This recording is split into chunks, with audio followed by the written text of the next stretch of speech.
So hello everyone, आज हाम्रो master सेफले चाहिँ के पकाउन लाग्नु भएछ, खाना खोज्नु गरेको आवाज आयो भनेर म चाहिँ क्यामेरा लिएर भान्सातिर छिरेको। अनि यहाँ त टमाटर अनि के भन्छ प्याज काटेर चाहिँ रेडी गर्दै हुनुहुँदो रहेछ। साइडमा चाहिँ अदुवा लसुनको पेस्ट पनि रहेछ। किन आज यस्तो जाँगर चलाउनु भयो, के पकाउन आँट्नुभयो बुढा भनेको त। बुढाले त आरीतिर देखाएर मासु नि मासु भन्नुभयो। मेरो श्रीमानज्यूलाई चाहिँ अरू बेला जाँगर चल्दैन भान्सामा आउन, जब मासु ल्याएको दिन चाहिँ एकदम फुर्तिलो, यति फुर्ती आउँछ भान्सामा कोही चाहिँदैन। मलाई पनि नआइज भन्नुहुन्छ। म पनि के कम एक दिन छुट्टी मिलेको, मलाई पनि मासु ल्याएको दिन भनेर मैले पनि ल म भिडियो खिच्छु, हजुरले पकाउनु भने। म आज नयाँ तरिकाले पकाउँछु भन्नुभयो। अनि नयाँ तरिका त ठिकै छ, मिठो भएन भने चाहिँ भनेको मिठो हुन्छ नि, बबाल हुन्छ, मिठो नहुने त चान्सै छैन भन्नुभयो। ल ठिकै छ नि त, नयाँ स्टाइल के रहेछ, मिठो भएछ भने म हजुरहरूलाई सेयर गर्छु भनेर चाहिँ मैले पनि भिडियो बनाएँ। यदि मिठो भएन छ भने चाहिँ म भिडियो डिलिट गर्छु भनेर चाहिँ बनाउन थालेको। तर बब्बालै मिठो भएर चाहिँ मैले हजुरहरूसँग पनि सेयर गरेको है। पहिला चाहिँ यहाँ मसलाहरूलाई पकाउनलाई उहाँले चाहिँ कराईमा चाहिँ मसलाहरू पकाउनलाई भनेर सबै थोक हाल्दै यता रेडी गर्ने, अनि अर्को साइडमा चाहिँ मासु भुट्ने भन्नुभयो। ल ठिकै छ नि त, गर्नु भने।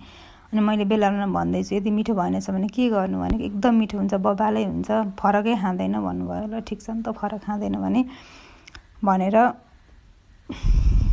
अनि मिठो भएन भने के गर्नु भन्दैछु म चाहिँ। ल हेर्दै जान, मिठो कति मिठो हुन्छ नि, त पल्किन्छस् भन्दै हुन्छ। ल ठिकै छ भनेर हाम्रो दुईजनाको चाहिँ यहाँ डिस्कस भइरहेछ। अनि अलिकति उनी रहेछ, मैले चाहिँ अलिक मसिनो पारिदिउँ भनेर कुटकाट पार्नुतिर लागेँ।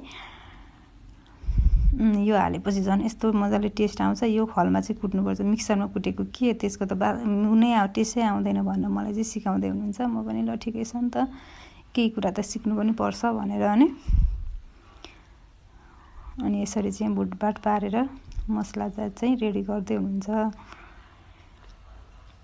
अनि म चाहिँ कुकर बसाइदिन्छु नि त यतापट्टि, तपाईँले मसला पकाउन्जेल भनेर भन्दैछु।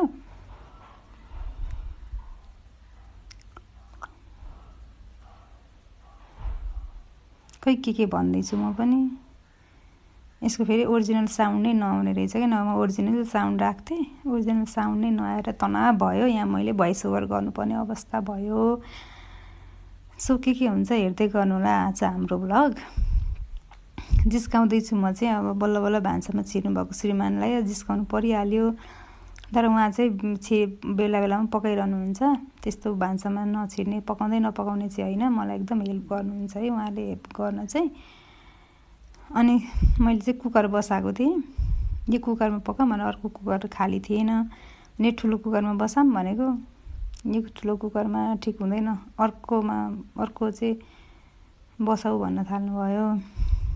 ल ठिकै छ भने पोटी पनि हाल्नुभयो। यो पोटी फेरि यति मिठो हुन्छ, लसुनको पोटी। ओहो, अब लाटो कुकरमा पकाउने भन्न थाल्नुभयो। यो लाटो कुकर चाहिँ खासमा हामीले मासु पकाउनैका लागि ल्याएको हो। साह्रै मिठो हुन्छ यसमा पकाएको मासु, खास गरी पक्कु लाटो कुकर। म यहाँ के भन्दै थिएँ हाँस उठाउनको लागि, तर के गर्नु, भोइस ओभरै गर्नु पऱ्यो लास्टमा। लाटो कुकर भन्दैछु म यहाँ। अनि यसमा पकाएको मासु काइदा मिठो हुन्छ भनेर एक्सप्लेन गर्दै थिएँ। अनि त्यही हो साथीहरू, अब म चाहिँ यहाँनिर यसो ओइरिदिएर भुट्दै गर्नु पऱ्यो, छिटो छरितो हुन्छ भनेर मैले पनि यसो हेल्प चाहिँ गरिदिएँ। उतापट्टि मसला पकाइ हुनुहुन्छ, मिठो भएन भने यसले मार्छ भनेर एकदम डर पनि छ उहाँलाई, पकाइरहनु भएको छ। म यता अब कुकरमा बसाइदिन्छु भनेको कति बोलेको रहेछु, आफैलाई अल्छी लाग्यो।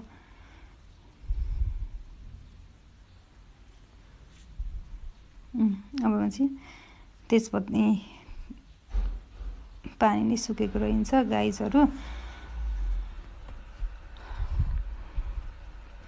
ल तेल चाहिँ उहाँले नै हालिदिँदै हुनुहुन्छ, म आफै अड्कल्छु, मैले पकाउने मासु हो भन्छ। लु आफै अड्कल्नु यो सेतो के लागेको रहेछ, यो मोल्दा पनि गएन, यो मासु पनि पकाउने हो, अर्थक त केही पकाएको छैन भन्दै मैले चाहिँ यहाँ तेजपत्ता पटट चट्ट पारेर फुराएँ। अनि त्यसपछि अब केही हाल्नु पर्दैन, मासुलाई नै ओइरिनु। मैले सबै त्यहाँ पकाइसकेको छु भन्नुभयो। ल नि त, ल ठिकै छ भने मैले चाहिँ भिडियो खिचेँ। तपाईँ आफै ओइरिनु। अब म छुन्न, अहिले छोइपासो लाग्छ, नमिठो भयो भने मैले गाली खान्छु, मलाई छुन्न मासु भने। ल ठिकै छ, म आफै हाल्छु भनेर आफै हाल्न थाल्नुभयो। नमिठो भयो भने फेरि अघि चलाकी थिइस् अनि भन्ने आरोप सुन्नुभन्दा त बरु छुँदै नछोयो होइन त। अनि मैले त्यही भएर छुइनँ। उहाँले नै भुट्दै हुनुहुन्छ। म चाहिँ आज केही छुन्न है, तपाईँले आफै पकाउनु भनिदिएर छोडिदिएको नि त। ल यस्तै छ साथीहरू। अब कस्तो हुन्छ त मैले अब खाइसकेपछि यो भिडियो बनाएको हो। त्यही भएर मिठो त बबालाई मिठो भएको थियो। पहिला चाहिँ कस्तो नहुन्छ होला र जस्तो लागिरहेको थियो, पछि चाहिँ मिठै भएको थियो साथीहरू होइन। तपाईँहरू पनि यसरी नै पकाएर खान सक्नुहुन्छ। एक लाटो कुकरै चाहिँदैन, बाठो कुकरमा पनि पकाउन सक्नुहुन्छ, कराईमै पनि पकाउन सक्नुहुन्छ होइन। यही चाहिन्छ भन्ने छैन। तर यसमा चाहिँ यसको ढक्कनले चाहिँ बाहिर हावा जाँदैन नि त, एकदम गुम्सेर पाक्ने भएको कारणले गर्दाखेरि चाहिँ छिटो पनि पाक्छ। यता चाहिँ फेरि मसला राम्रो यस्तो पाक्दैछ, यस्तो पाक्दा हर बास्ना आएर नाकै भाँचेला जस्तो भयो। म त एकछिन बाहिर पनि गएर आउँछु है, मेरो चाहिँ नाकै कस्तो भाँचेला जस्तो भयो भनेर भन्दैछु म चाहिँ यहाँ। उहाँले चाहिँ एक्सप्लेन गर्दै हुन्छ, यसरी पकाएको मासु यस्तो हुन्छ उस्तो हुन्छ ह्यान त्यान भनेर चाहिँ। मैले मोबाइल तेर्साइसकेपछि त अब बोल्नु परिहाल्यो, फेरि पुरै मिलाइ बोल्दै हुनुहुन्छ। अब दही पनि हाल्ने भन्नुभयो, हेर्नुहोस्। अब दही हाल्ने भनेपछि मलाई फेरि भन न रिस उठ्यो। अब त दही हालेको कस्तो हुन्छ, अब केही न कामको बनाउनु गर्नु पर्दैन। अब म त मसला नहालिकन भुटेर मलाई झिक्छु अनि तपाईँ जेसो गरेर खानु भन्न पनि बाध्य छु म फेरि बेलामा। तर त्यही हालेर पकाएको, तर साह्रै मिठो भयो हुन चाहिँ। सुरुमा चाहिँ अब कस्तो बनाउने हुनुभयो भनेर टेन्सन भयो नि त मलाई पनि। यत्रो मासु छ, फेरि मिठो भएर खान पाएन भने त फेरि गयो भनेर चाहिँ। अनि यत्तिको रातो भएर आउँदै गर्दा चाहिँ अब यता मसला पनि पाको। अब चाहिँ हाल्ने बेला करिब हुन आँटो मसला भन्दै हुनुहुन्छ। यसरी मजाले करिब यो चाहिँ मासु पाक्न लागिसकेकै छ। यो चाहिँ मैले चलाएको हो, कस्तो चाहिँ भएछ भनेर। तर एउटा हातले क्यामेरा, अर्को हातले चलाउनलाई चाहिँ गाह्रै भयो अनि मैले चलाइनँ। अब मसला हालिदिनु भयो उहाँले, झ्याप्प लाएर मसला हालिदिनु भयो। अब यो मसला हालेर चलाएपछि चाहिँ साथीहरू हेर्दै खाउँ लाग्दो है, कति राम्रो भइरहेछ। हेर्नु न, यत्तिकै खानु जस्तै भएको छ। टेस्ट फेरि खुसबु पनि एकदम दामी आइरहेको थियो क्या, स्मेल पनि अहिले खाइहाल्नु जस्तै भएर आएको थियो बास्ना पनि।